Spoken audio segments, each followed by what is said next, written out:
G'day, it's Phil here, and welcome back to my channel.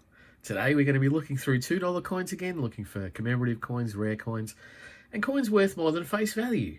Again, we have my $2 collection book here from the Royal Australian Mint, already partly filled with the commemorative coins that we've found so far.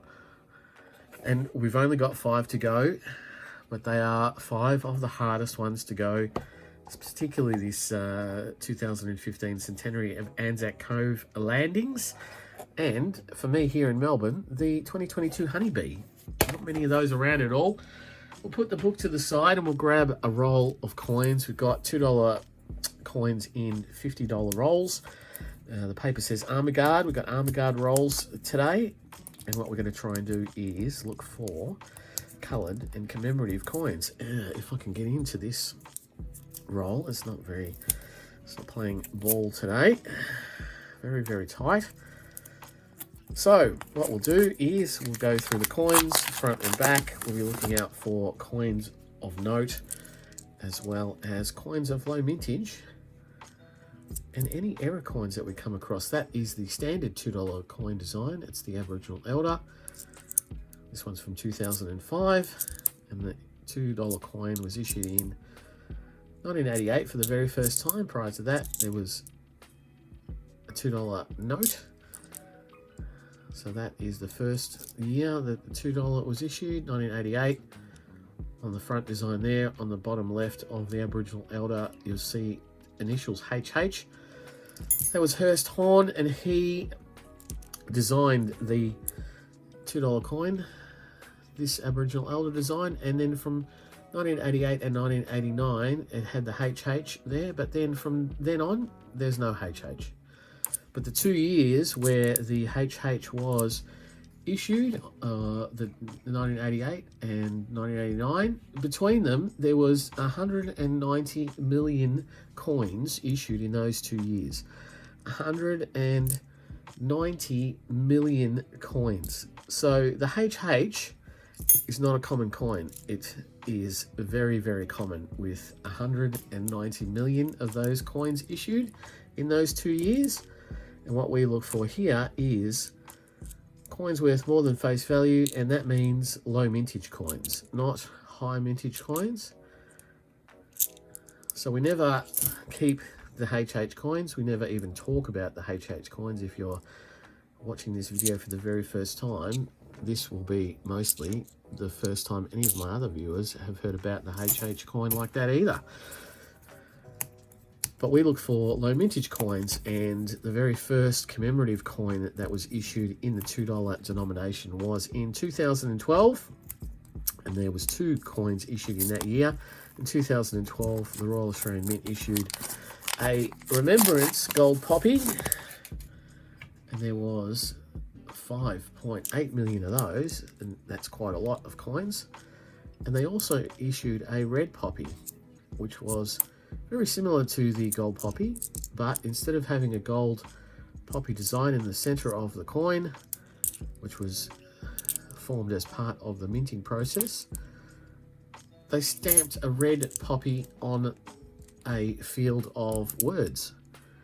And so that became the first coloured coin issued into circulation in Australia, and it also became a low minted coin because they only minted 500,000 of those. 500,000 of those coins were minted, and they were predominantly minted for the RSL, the Return Services League.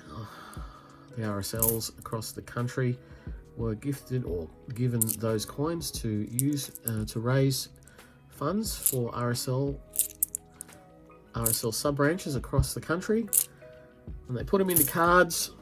They sold them at their sub-branches. It actually was a bit of a flop. The RSL made a lot of money from them, but they didn't sell them all, and they weren't necessarily at that time considered to be collector's coins. Although, had a collector be part of an RSL, he would have been very happy to get those, and he would have kept as many as he could. That's collectors. Nowadays, what we do know is that they didn't get rid of them all. Some sub-branches couldn't get rid of them all. They were selling them at $10 a card for a $2 coin, and the $8 was basically a donation to the RSL. Some of them who had committees that knew about coins. What they did was they put them into little Ziploc bags and they stapled them to the card. Some of them that didn't know about it, they had like a glue gun, like a silicone glue gun that they would stick to the back, to the obverse like this, and then they would stick it on the card with that glue. And that's how they sold it, the cards with the coin glued to the cards. Some of them didn't get rid of all their coins, and then they would just take them to the bank and deposit them in. Sometimes you could get, at the time, the security companies weren't Armaguard and Prosegur like they are now. It was Chubb and other bulk handling companies, and sometimes you could get a whole Chubb rolls, green Chubb rolls, full of red poppies. And the reason that if you think about a green roll, that's the current Prosegur colour for their $2 coin rolls, and that's because Prosegur amalgamated, bought, whatever you'd like to call, merged with Chubb at some point in the past. So Chubb became Prosegur, bought out by Prosegur, which is a Spanish company. But that's how you can get red poppy rolls. You couldn't get them in Royal Australian Mint paper because that's not how they came. They came issued through the RSL, and then they got into Chubb rolls. Those rolls sell for ridiculous money now, if they can still be found. But generally they went out into circulation, other than the ones that were in the cards that were bought by RSL patrons and so forth. And you can still find them on eBay in the cards. They're quite expensive. Hopefully you can find them in circulation. I've known many coin noodlers who found red poppies in circulation. Unfortunately, I haven't. Oh, geez, got me all excited talking about red poppies and then seeing a flash of red. Here's a Vegemite coin. This is the Vegemite Centenary coin, 100 years of Vegemite. This is the red ring. It's happy little Vegemites. There you have the memorial effigy, as it came out in 2023 with the denomination there on the obverse, Jody Clark effigy, and that's not in bad nick. Very little paint coming off that. Very little paint. That's a great coin. Haven't seen a Vegemite coin for a little while, a month or 2 months or so, but it's a great coin. But I have to take a few deep breaths and get my heart stilled from talking about a red poppy and then seeing a flash of red. That's not great for the old ticker. But yes, the red poppy went into circulation. People have noodled them and may continue to noodle them in the future. There's a great possibility that there is still a couple out there. They may not look as good as they did in 2012, which is now over 10 years ago, but they're still kicking around. They are still kicking around, and I definitely am looking for one of those to put in my collection. In my book number 1, which ended after 101 hunts, around about hunt 60 or so, I started up what I called the Red Poppy Fund. And at that time, what I would do is any coins over face value that I collected in the $2, $1 and 50-cent hunts, I would add up all the extra face value, the extra over the face value that they had, and I collected that into what I call my Red Poppy Fund, which was if I had have sold them at those average prices at that time, I would have saved up enough money to buy a red poppy, which is basically what I did for the whole, pretty much 2022, late 2021, early 2022 into halfway through 2022, saving up for the Red Poppy Fund. And at that time I used to give out average prices within $1 each way of all of those coins when I found over face value coins, which I don't do now. I just hunt through because I'm not got a red poppy fund going on at the moment. And then when I collected enough money to buy a red poppy, I bought a red poppy. And that went into my first collection book. And you can see that in, I think it's hunt number 100 or 101 in the first book. But then, at exactly the same time as I had reached my red poppy funding, I was gifted a red poppy on a card by a fabulous viewer, Stephen. And that became my red poppy for this second book. So I don't need to go and hunt for one. I don't need to, well, I would like to get one in a hunt, but it means if I close the book out without noodling one, it's because I have one already gifted to me.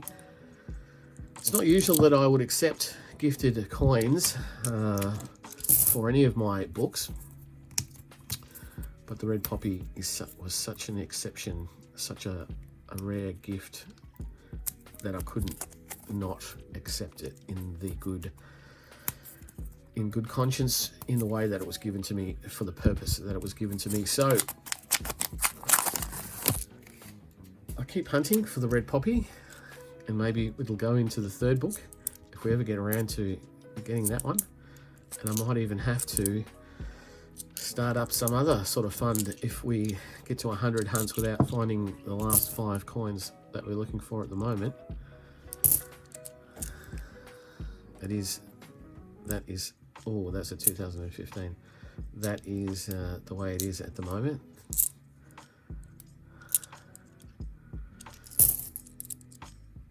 And so, yeah, the red poppy, the very first, oh, there's another coloured coin underneath this one. That's a 1988, but this is a Wiggles coin. This is a blue ringed Wags the Dog. This is from the 30th anniversary of the Wiggles, the Australian television entertainment group from 2021. Wags the Dog, with Wags the Dog there from the show.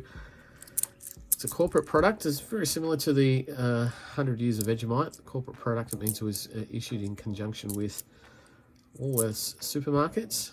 The centenary of Vegemite also the same, issued through Woolworths tills as change, although the Wiggles had a set, had like a box set with all the Wiggles $2 coins and $1 coins that were issued.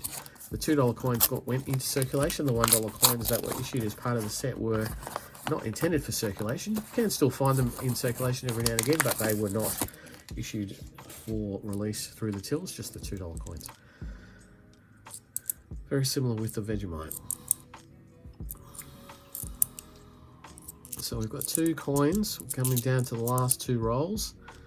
Still hunting for Years of Low Mintage, which is 2011. Also looking out for date 1991. 1991, there was no Aboriginal elder issued into circulation. And so if we find one with a date of 1991, we'll be very excited.